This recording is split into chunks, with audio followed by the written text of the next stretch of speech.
Ladies and gentlemen, good day and welcome to 2Q FY26 conference call hosted by B&K Securities. As a reminder, all participant lines will be in listen-only mode and there will be an opportunity for you to ask questions after the presentation concludes. Should you need assistance during the conference call, please signal an operator by pressing star then 0 on your touchtone phone. Please note that this conference is being recorded. I now hand the conference over to Mr. Rohit Nagraj from B&K Securities. Thank you and over to you, sir. Thanks, Danish. We thank the management of Gujarat Fluorochemicals Limited for providing us the opportunity to host the 2K FY26 post-results conference call. Today from the management we have with us Dr. Bir Kapoor, the CEO and Deputy Managing Director of Gujarat Fluorochemicals, and along with him the senior members of the management team. Without taking further time, I would like to hand over the call to Dr. Bir Kapoor for his initial remarks, post which we can proceed to Q&A session. Thanks and over to you, sir. Thank you, Rohit. Good afternoon, everyone, and a very warm welcome to all of you for GFL's Q2 FY26 earnings call. For this call, I have with me my colleagues, Mr. Akhil Jindal, who is Group CFO, Mr. Manoj Agarwal, who is CFO of GFL, and I also have with me Mr. Rajiv Rao, who is the Business Head of Battery Materials. The company announced its Q2 FY26 results at its board meeting held today. The results, along with earning presentations, are already available on the stock exchange and on our website. I'll briefly highlight the key financials and then give you an update on business operations and outlook.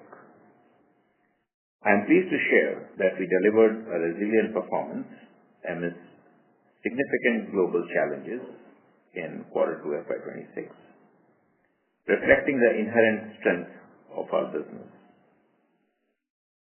Revenue for the chemical segment for the quarter stood at 1,210 crores, increased by 2% on year-on-year basis. The uncertainty emanating from the tariffs imposed by US impacted sales during the quarter, which we expect to see easing off going forward. EBITDA grew by 26% to 381 crore in Q2 FY26 from 302 in Q2 FY25, and EBITDA margin stood at 32%, expanding by 608 basis points on year-on-year basis. This improvement was driven by a better product mix and continued cost optimization. Our EBITDA margins should further improve from the current levels on a long-term basis. The chemical segment reported a PAT of 198 crores, reflecting a 51% growth on a year-on-year basis. In our EV materials business, expenses, interest and depreciation are being incurred, while revenue is expected to start flowing in from Q4 of this financial year. This will begin contributing to both the top line as well as the bottom line, improving the margins and profitability at consolidated levels. Let me now walk you through the performance of each business segment for the quarter. The fluoropolymer segment revenue was up by 8% on year-on-year basis. However, it declined by 4% on quarter-on-quarter basis. This was impacted due to imposition of higher US tariffs. However, I believe that the second half of the year, especially Q4 and onwards, should witness significant pickup in sales. In our fluorochemicals business, the revenue declined by 15% on year-on-year, mainly on account of reduction in sales of R22, to quota reduction and seasonality. Further, R125 sales also got impacted due to market conditions and U.S. tariffs. The specialty chemical segment remained stable during the quarter and is expected to see steady improvement going forward. Our bulk chemical segment saw increase in revenue, mainly due to higher prices of chloromethanes, while the quarter-on-quarter growth was supported by both price and volume increase in chloromethanes. In our battery material business, LiPF6 prices have significantly moved upwards from around $10 per kg to $17 per kg, leading to a positive impact on our business outlook. We remain uniquely positioned as one of the only non-China integrated LiPF6 producers and are further expanding our capacities to capitalize on this opportunity. Our LFP CAM facility in India has been successfully commissioned, and post-stabilization, we will begin sending samples for customer approvals from the commercial plant. The qualification process for our binders is progressing well, with commercial sales is expected to commence in the second half of calendar year 26. In electrolyte, we are actively engaging with emerging cell manufacturers across EV and BESS applications, supporting evaluation and qualifications through customized samples from our commercial plant.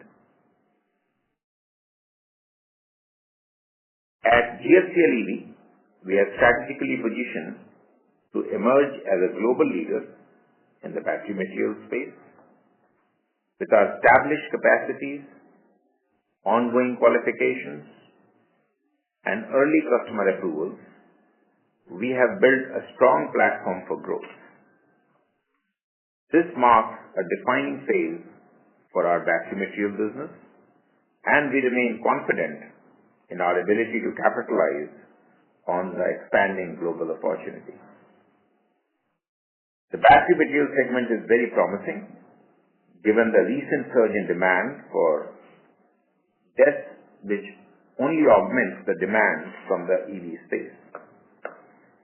Many growth drivers, the likes of data centers, AI, transition to renewable power, are driving the demand manifold for the BESS business in the coming years.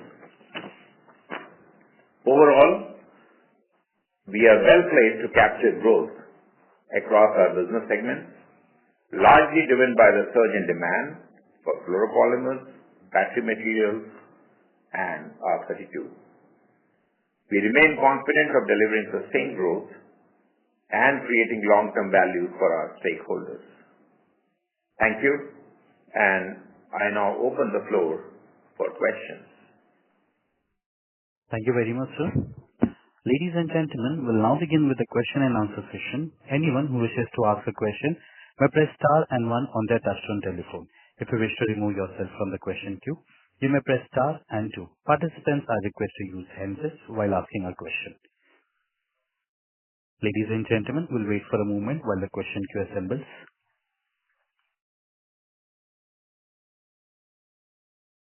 Our first question comes from the line of Sanjay Jain from ICICI Securities. Please go ahead, sir.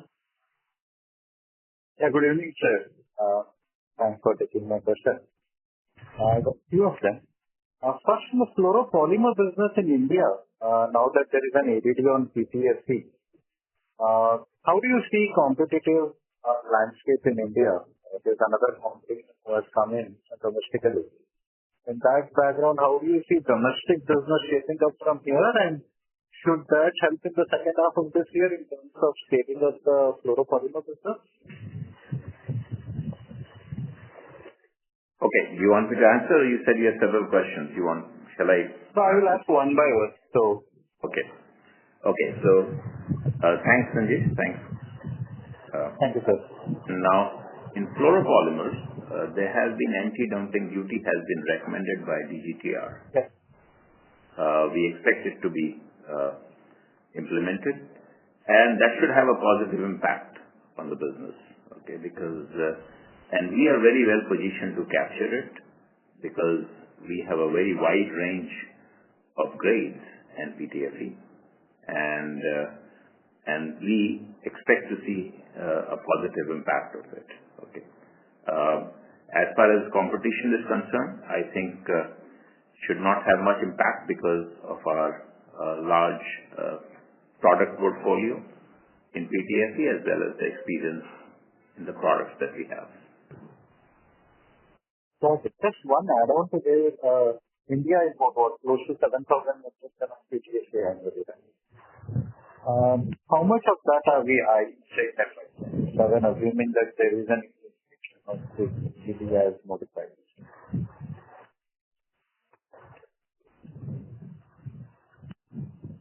So we are quite, Sanjesh, yes, we are quite positive about capturing a very large fraction of this because of ADD, the imports are expected to go down, and we expect to capture a very large percentage of that. I would say upward of 50-60%.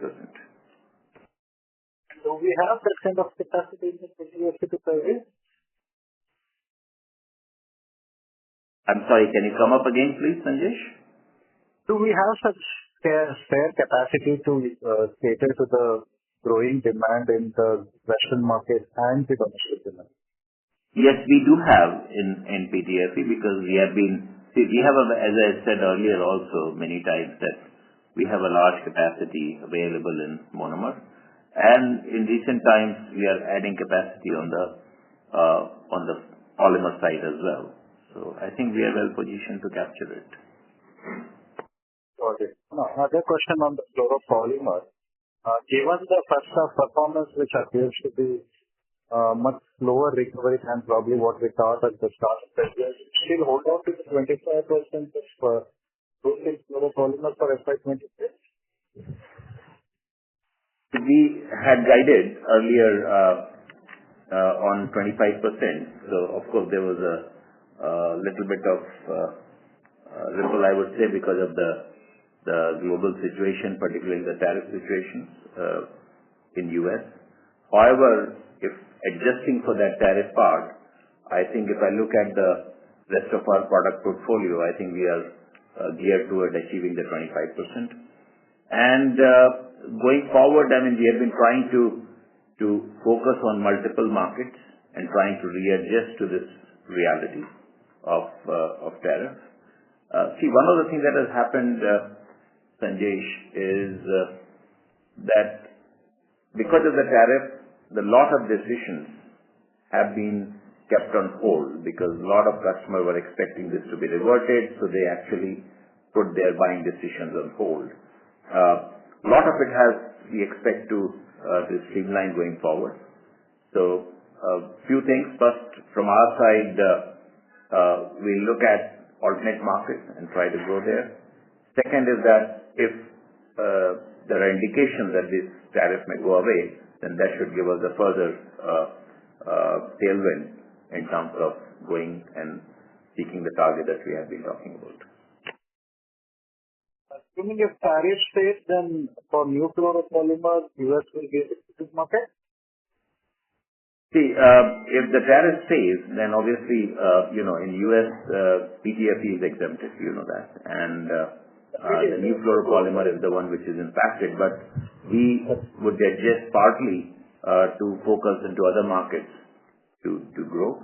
And we also believe that some of the decisions of our customer, which has been put on abeyance for now, will probably come into play. Question one on R32. One, what is the overall take on safety? We have seen this incident happening quite frequently, which is hampering business confidence, even customer confidence has taken up. We're tackling that, and 32, how we see ramp up, because I think because of this, that was slowed down. So what's our plan on R32? We were looking at 20,000 metric ton by December. And a related question is, a separate question is on the margin. What has given such a sharp improvement in gross margin? So it went up from 67 to 72. What explains such a sharp improvement in the margin? Let me first answer the R32 question. The incident, of course, Sanjesh, is an unfortunate incident which happened. Yes. Now, it doesn't change our plans. Yes, we are trying to learn from it, trying to strengthen our safety processes, safety systems.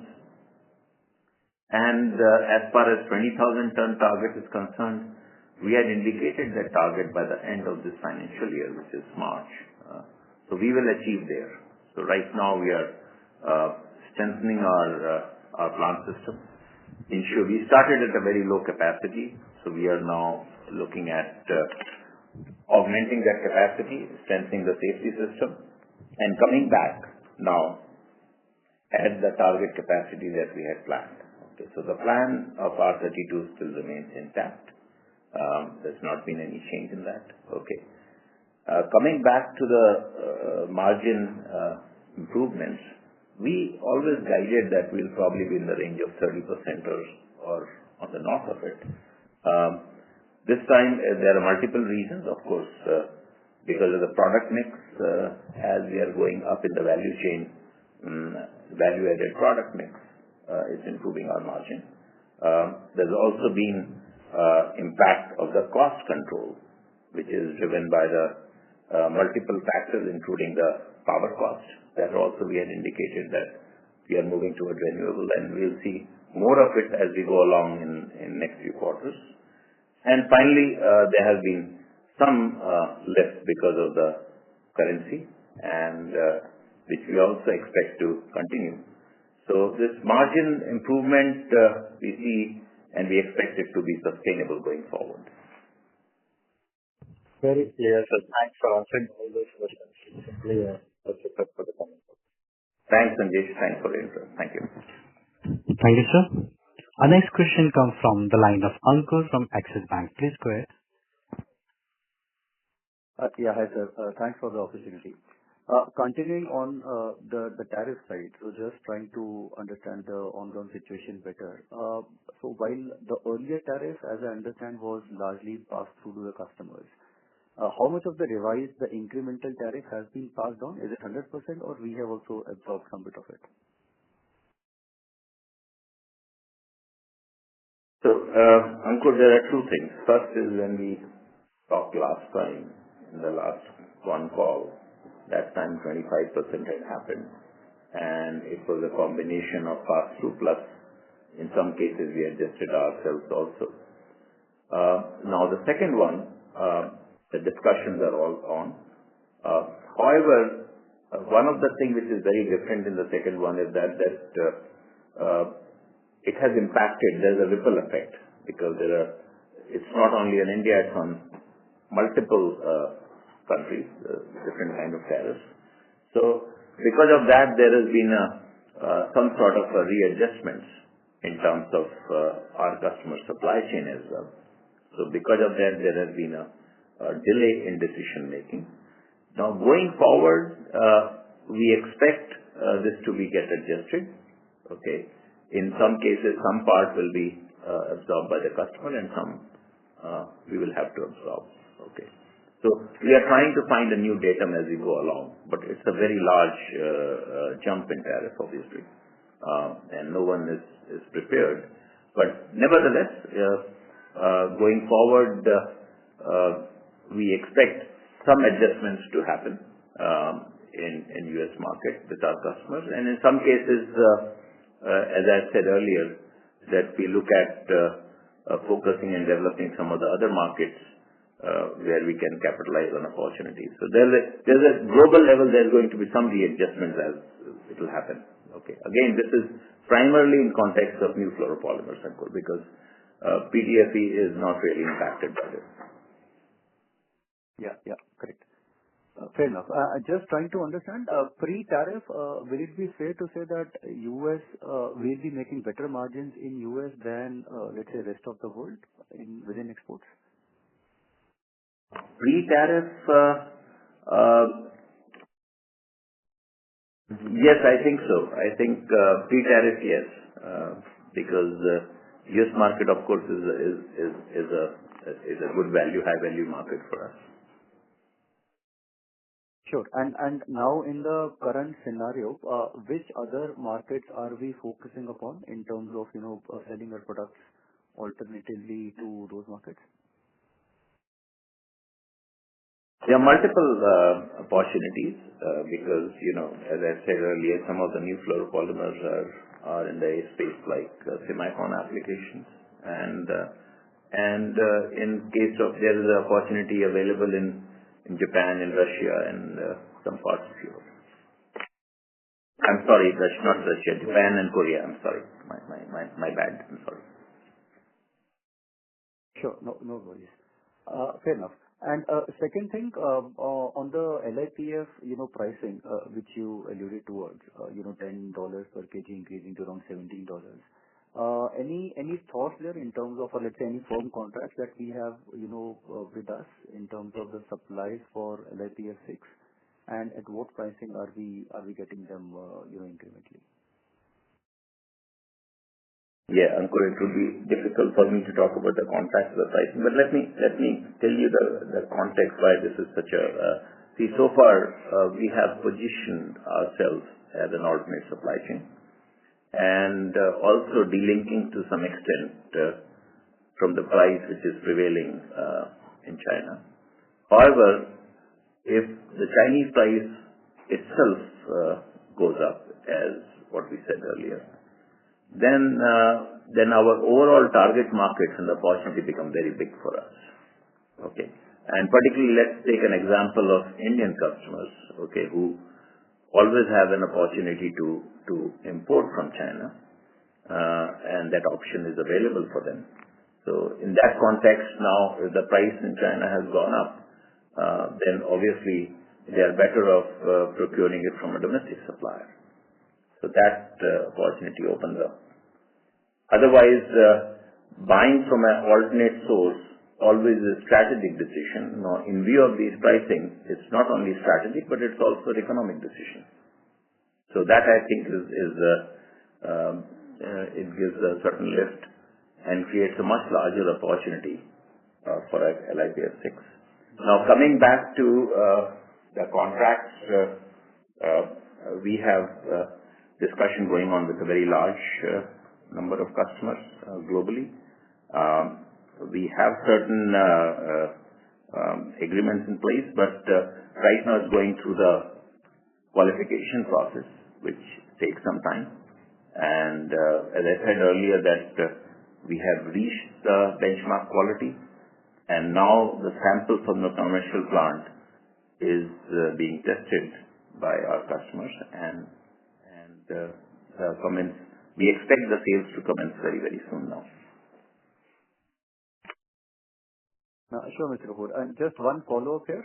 From a, timelines perspective, by when should we see, let's say, the first commercial sale happening here? And just next to it is like which geography is probably, I'm sure we'll be looking at multiple markets, but probably which one or two geographies will be the bigger ones from your addressable target markets? It should happen in next few months, and go as early as that, because we are very, very close. And in terms of geographies, there are not that many places which manufacture battery. Of course, geographies are going to be mostly non-China. Okay, that's all I can say right now.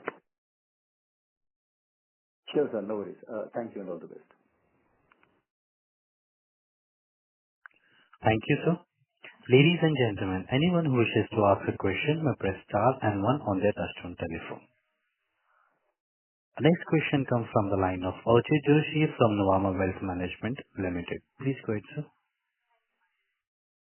Hi, good evening, sir, and thanks for the opportunity. First question on the battery side of the business.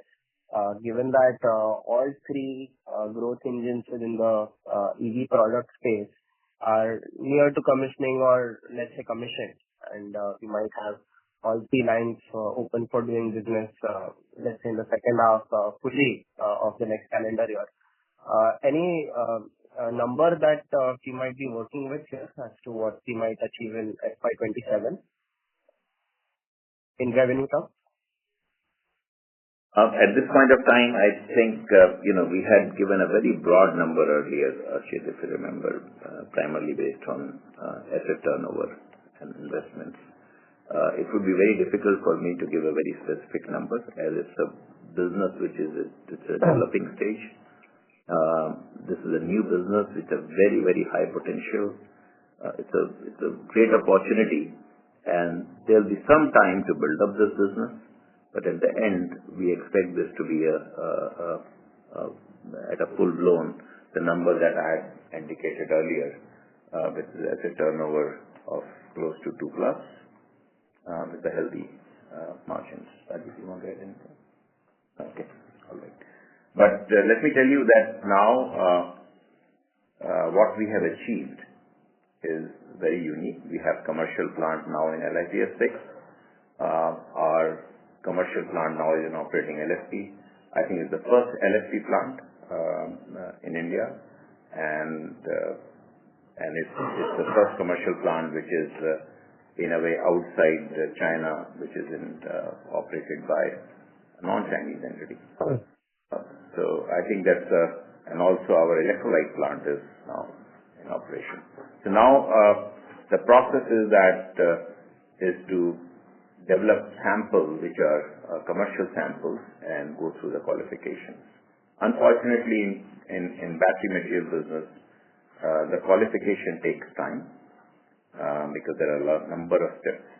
And also, apart from the qualification is not only on the product, but also on our audits on our manufacturing capability, our quality control tests, etc. So it's an elaborate process that we have to go through. Understood, sir. Sir, getting a little more nuanced here, given that we've seen some delays in battery manufacturers in India, to have seen some delays, in their ramp up of gigawatt factories, are we targeting more export markets in the beginning? Would it be fair to assume that our business mix will be oriented slightly more on the export side to begin with? Yeah, let Mr. Rajiv Rao answer that. Rajiv, please go ahead. Yeah, so we are looking at global markets outside of China. So our initial business would be focusing on export markets for our products. And as we sell factories in India kicking in the next calendar year, then slowly the Indian part of business will start increasing as a percentage of our overall sales. That was, Archit, always our plan. When we started this business, we knew that the Indian demand would take some time to develop. So that's why our focus primarily was export market. And we have tremendous experience and expertise in handling export markets through our experience in fluoropolymers. So we started, that has been the plan, and that's what we are following up at the moment. Sure, sir. A bit more on the CapEx front, if I may. I think we've done 575 crores last year. This year is projected to be 1,200 crores in EV. One is how much would have been done in the first half, and any numbers for FY27 within EV in terms of CapEx, and where would it flow into, in which of the three areas that you would target doing the CapEx in FY27? Thank you. See, the CapEx that we had planned on EV, I think, is progressing well, and we'll give you a better estimate probably the end of next quarter. But the focus, of course, has been on primarily on the cathode and the salt side, because those are capital intensive, and that's what our focus area is, to expand on those product lines. Sir, on FY 27, would we have a ballpark number to work with? So we have not given that guidance yet, but it will be probably be higher than 1,200, maybe more like 1,500 approximately. Because what we had indicated earlier, Chief, is that we will be doing close to 6,000 crores of capex in 4 to 5 years. Right. Of course. So we'll follow up that plan. So next year would probably be almost close to 1,500 crore, maybe higher. We'll give you a better indication probably in our next call. Sure. Thanks. I'll come back in the queue for more questions. Thank you. Thank you, sir. Our next question comes from the line of Dhawan Shah from AlfAccurate Advisors. Please go ahead. Yeah, thanks for the opportunity, sir. So my question is on the gross margin side, for the standalone business. You know, if I look at the quarter-on-quarter revenue, I think that is in decline for both fluoropolymers and chemical segment. You know, and also you mentioned that during the quarter, I think you supplied the new fluoropolymers for the semicon. So is it fair to assume that because of that changes in the product mix, we have seen the gross margin improvement on the quarter-on-quarter basis? Yes, Dhawan, it's one of the reasons. We already stated that earlier, that there are multiple factors which is driving it. One, of course, was the product mix. The higher value product, that as it becomes part of our product mix, it leads to better margin. And of course, there has been an improvement on the cost side as well, primarily driven by the cost of power. Okay. Understood. And going forward, value-added product, yes. That has always been, and we stated in previous calls as well, that our approach has been to slowly increase or improve our product portfolio for high value-added products and then improve the margin. And this journey we expect to continue. Understood. So this is a minimum gross margin we can expect in the next few quarters, at least, you know, because the scale would also be improved for the new fluoropolymers, and then your additional 10,000 tons of R32 can also come on stream. So is it fair to assume that the Q2 gross margin is the minimum that you can maintain for the next few quarters? Yes, I think it will be better than what we have, and I would expect it to grow further. Yes. Understood. Thank you. Understood. And what is the status of the 10,000 tons of R32 right now after the fire? Is it more or less on stream, and by when are we going to start the production? We said that it's going to be 20,000 tons because that was our target by the end of this financial year, and we are on target. And because of the incident, yes, it gives us an opportunity to revisit and strengthen our plan from the safety side, and it also gave us an opportunity to augment our capacity and wherever we thought there's a work required to reach to the 20,000 tons. We have done that. We expect the plant to start probably by the end of this month. Sure, sir. And the last one is on the battery capex. You mentioned that maybe next year we can do roughly 1,500 odd crore of the capex. That is at the minimum side. But what are the funding plans over there? How are we going to fund, and by when can we see the another round of funding? Yes, Dhawan, I'll request Akhil to take this. Akhil, please. Sure. So we are fully funded up till now for the capex that we have incurred.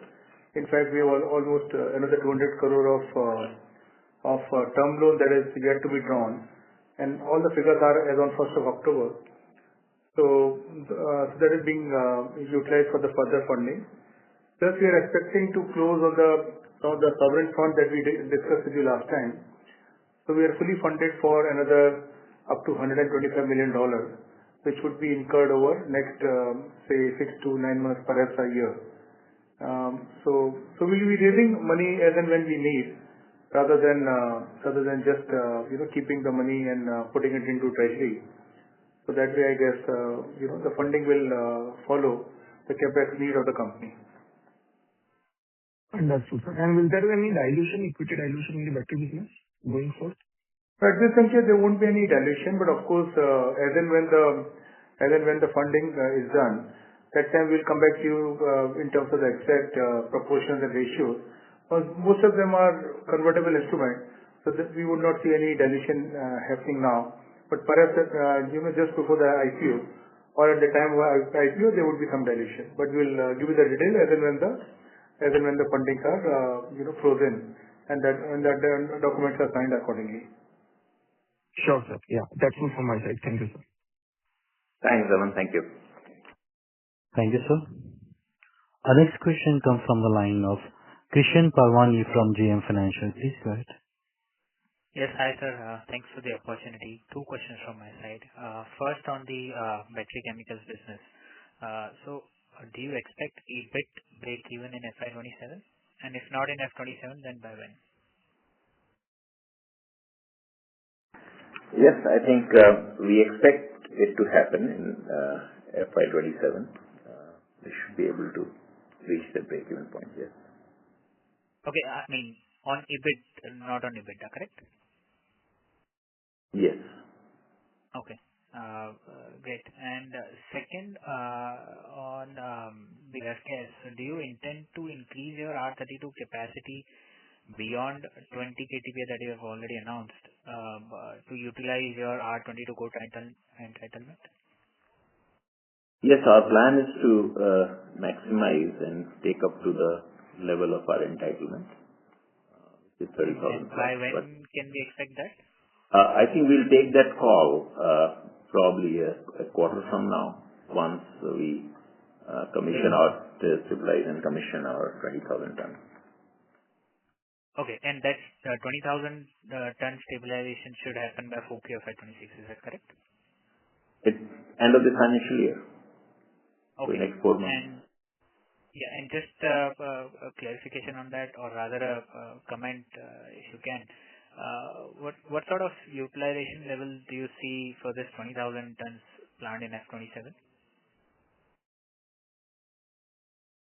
We expect it to be quite high because there is a demand supply gap in R32, and we expect the market for R32 to remain quite healthy. So we expect that to continue. Yes. Fair enough. Thank you so much, sir. I wish you all the best. Thank you. Thank you, Krishan. Thank you. Thank you, sir. Our next question comes from the line of Ketan Gandhi from Gandhi Securities and Investment Private Limited. Please go ahead.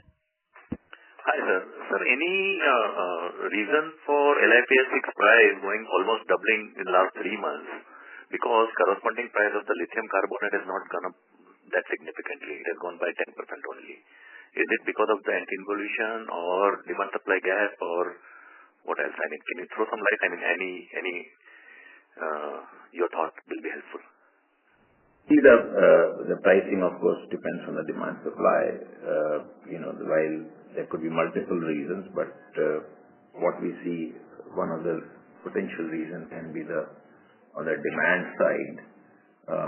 There is a demand for BESS, which is going up, which is for the ESS application, and I think that's going up. And what we also understand that some of the plants who have been operating at, they were not really economically viable, have closed down. So I think combination of these two have led to, that's for our assessment at this point. So, in your understanding, it could be the new normal? The pricing of between $15 to $20? Yes, in fact, if you look at it, last several years, the prices were always high, and it just came down in last maybe 18 months or so. It has been on the lower side. So we expect, because the prices that were there earlier of $8 or $9 or $10 were truly not sustainable for the industry to grow. Okay. So these prices where they are right now, we think is probably more sustainable in terms of the long-term growth of this industry. Sir, I'll put it something else. I mean, is this price can give us the desired margin which we are expecting around this level? It's hard for me to say. Now you're trying to extract my pricing from me. All I can say is that it will definitely be a good margin. And obviously, when we do our pricing, we make sure that since we are building a business, we would like to make sure that our price points are sustainable for long-term growth. And the pricing where they are, I think, is probably approaching that. All right. Thank you so much, and all the best. Thank you. Thank you. Thank you. Our next question comes from the line of Arun Prasad from Everyday Spark. Please go ahead. Thanks for the opportunity, and good evening, everyone. So my first question is on the battery business again. So we spoke about we'll be initially focusing on the export markets till the domestic market develops. So this is only pertaining to the salt business or for our LFP cathode as well? It's for all businesses except electrolyte. We have currently 4 streams of products. One is salt, binders, CAM, which is cathode active materials, and electrolyte. So electrolyte is mostly for Indian or domestic market. All other 3, we are focusing on the growth on the global markets. We are targeting global markets. Those 3 products. Okay, because one would assume non-China, the US is the biggest market for these components. And will US manufacturers will be eligible for 45X credit even if they buy CAM from outside US? Yes, as long as they are complying to this new bill, which is called O3B, or the Big Beautiful Bill. And we comply to that. So our customers, we believe, would be eligible for that in the US. Can you explain what do you mean by we complying to that bill? What are the conditions or preconditions for those complaints? One of the big condition there is that the manufacturer should not be the entity which is the prohibited foreign entity. It is called PFE, okay, or have any influence of PFE. And the PFE has been defined as producers from 4 countries, and they are already named those 4 countries. And so India is not part of that, and so I think we are clearly a non-PFE or a company which is not even influenced by so either specified foreign entities or prohibited foreign entities. So we are neither of the 2. So we qualify with respect to that. But before Trump administration came, there were several CAN manufacturers who were trying to put a plant in US. So we should be able to compete against those local manufacturers as well? Sure. You want to enter, Rajeev? Yeah. So, I mean, the capex efficiency that we would have for an LFP CAM plant in India would be superior to ones that could possibly come up in the US. So, therefore, our ability to compete with any potential suppliers of LFP CAM coming up in the US, we'll be very much well positioned in that aspect. We are confident on that. Okay. Does that answer your question, Arun?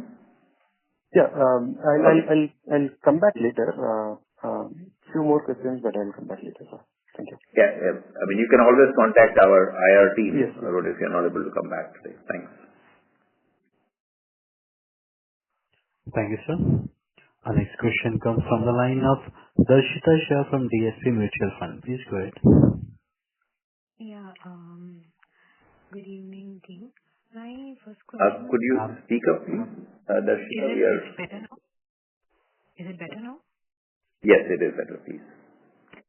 My first question, or actually a clarification, was regarding the capex for the battery chemical business.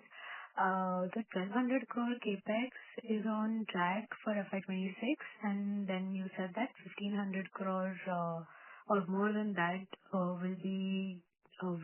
happen in FY27, right? Right. Got it. Okay. Second, on the working capital days, we have seen a significant increase in our working capital days over the past few years, 120 days in FY22 to almost 182 now. What is the reason behind that, one? And two, by when do we see this, settling back to that 120 days levels? Yes, I'll request Manoj to take up that. So the increase in the working capital cycle is essentially on account of we are building various, because we have taken a long backdated numbers. So the 120 to 180 days has essentially happened because we have developed a all new fluoropolymer business. The inventories we stock at USA and GmbH, Germany and USA, and sell from there. So that has increased the inventories. Secondly, the EV business also we are continuously manufacturing and sending the samples for the approvals. That has also increased the numbers. 120 days is something which ideal number we wanted to reach there, but it will take some time once the operations start for all the EV business as well as the new fluoropolymer business to the full volumes at the full capacity. See, with the focus and large part of our business is export market, and because of the business model that we are following, where we are maintaining our depots there or to store material and supply and demand. Because of our business model, this number appears to be higher for us than maybe some other companies who operate in chemical space. Got it. So at least for the fluoropolymer business, maybe this will sustain for some time, I'm guessing, given that this is the business model. Yes, and it also depends, Darshita, that as the domestic market develops, for example, then we would see this number coming down. Or when we have a larger chunk of our product mix changing, for example, when the more battery materials coming in. So it depends on the type of businesses and the model that we have at the moment. Okay. Got it. But from our side, of course, our effort has always been to bring it down, and we have brought it down. In fact, the last quarter, it was, in fact, March, we had a very low number of days, and it has come down, and now it has gone up in the recent time, and a lot of it has to depend. The recent increase that we see of 7 or 8 days has a lot to do with because there has been because of tariffs, some of the decisions of the customer got put on advance. So because of that, the inventory has gone up. Okay. Got it. And Thank you. Given that initially we'll be looking at export market for the battery chemical business, would the working capital day be in line with what we are seeing for the fluoropolymer business, or will it be better? Any sense on that? I expect it to be better, Rachita, because part of it is that battery chemicals, the battery material business is normally on the long-term contract business, where the material is supplied in at least the term that we're talking about with a lot of our customers is FOB. Okay. So there will probably not be following a similar model like fluoropolymers, where we maintain a stock in our regions, whether it's Europe or North America. Got it. And one last question on any incremental volume growth that we are seeing because of the legacy player exiting in the US market. I mean, are we seeing the inventory that was existing of the legacy players kind of dwindling down now? or is it the same as it used to be? See, the growth that we have always been talking about, Dakshita, is accounts for exit of these legacy players. And that was the basis of, at least one of the bases of which we have been projecting 25% growth in our fluoropolymer business. And that is still continuing because the legacy player that we talked about earlier, stock is coming down. And it's leading to impact on some of our new fluoropolymer business, yes. Okay. And just one last question on the CapEx for the fluoropolymer business. Any guidance for FY 27?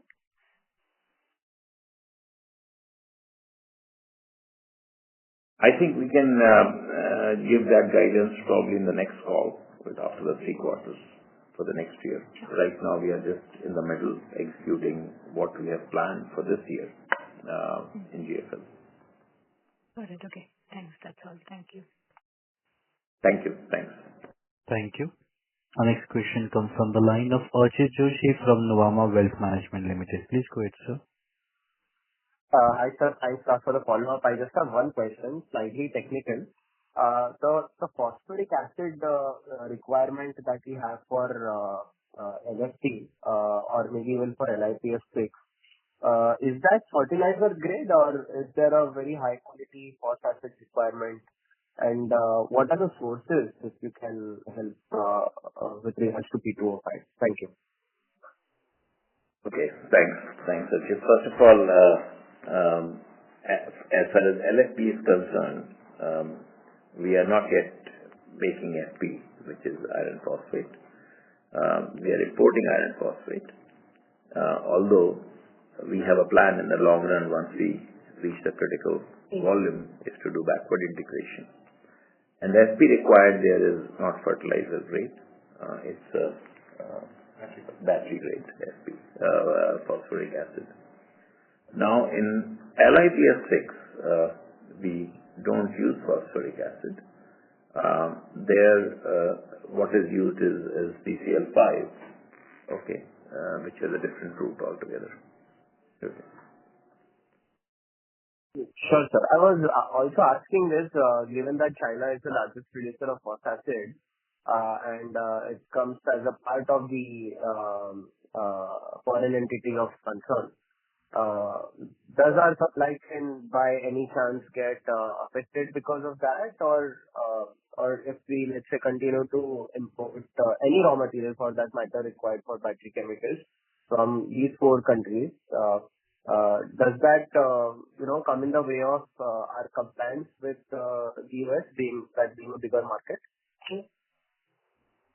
See, as far as the North American market is concerned, and if you're talking about the new bill, the issue there is primarily related to control.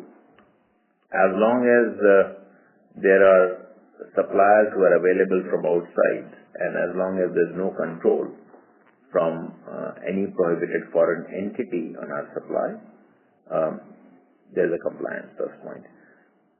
The second point is that there is, of course, another condition which is based on the material value added, that how much percentage is coming from specified foreign entities or the PFE.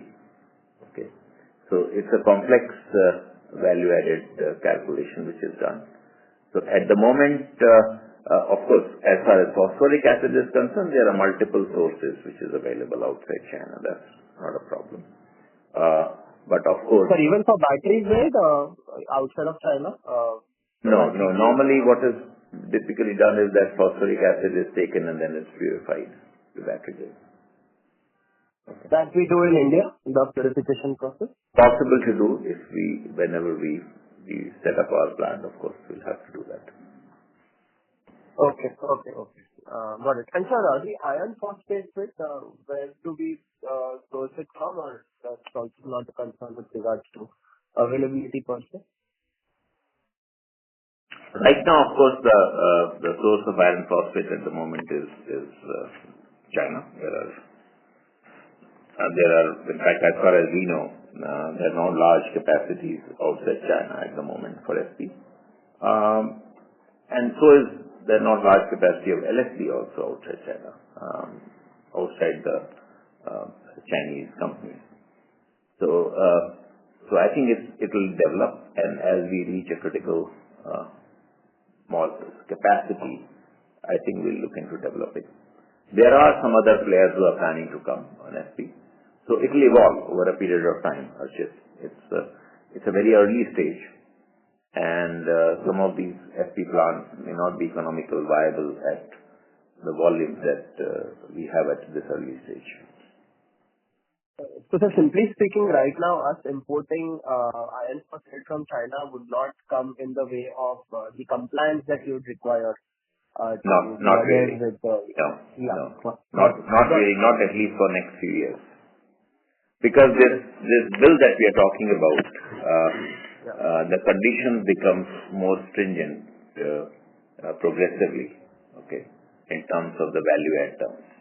So initially it is 60%, and then and finally after 4 years or so it goes down to 85%. So this becomes more critical. So the leeway to import or add Chinese material become less and less, progressively. So it's possible right now, but few years from now it will be difficult to do that. Thank you, sir. Thanks. As of now, we would comply. That's the simple answer. Got it. So that was really helpful. Thanks a lot for answering all of them, and all the best for the future. Thank you. Okay. Thanks a lot, Harshit. Thank you. Our next question comes from the line of Mr. Rohit Nagaraj from BNK Securities. Please go ahead, sir. Thanks for the opportunity. Sir, two questions. One is on the battery chemicals side. So given that progressively the plants are coming to fruition, commissioning, as well as the validation is going on, and FY27 also there will be few projects which will get commissioned. Would FY28 be a remarkably scale-up year from the revenue perspective of the entire battery chemical business? Just a broader thought. I don't want to get into number specific, but your perspective on the same. Thank you. Yes, you are absolutely right, Rohit. In fact, because there's some time to build up business capacities, get the qualifications done, and then we will have the contract in place. The way we are starting right now is the initial capacities is to get the experience of commercial production qualification, and then subsequently the next 26 and 27 we'll be building up capacities, and we will see a significant numbers coming up in 28 FY 28. Perfect. You're right, absolutely. That's how we are planning to build this business going forward. Got it, sir. So second question, in terms of the 1,600 crore capex, would that be completed during FY 26?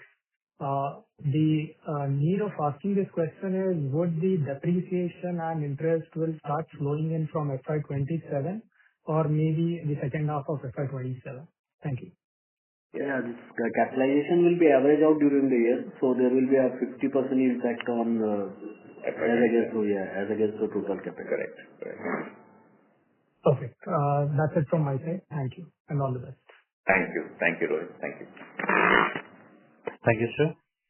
As there are no further questions from the participant, I would like to hand the conference over to the management for the closing comments. Thank you, and over to you, sir. Thank you, and I really appreciate the interest in GFL. And as I said earlier, overall we are very, very well placed to capture growth across our business segments, largely driven by surge in demand in fluoropolymers and battery materials, and finally R32 as we go forward. So we remain confident in delivering our sustained growth and creating long-term value for all our stakeholders. Thank you very much. Thanks. Thank you, sir. Ladies and gentlemen, on behalf of BNK Securities, that concludes this conference. Thank you for joining us, and you may now disconnect your lines.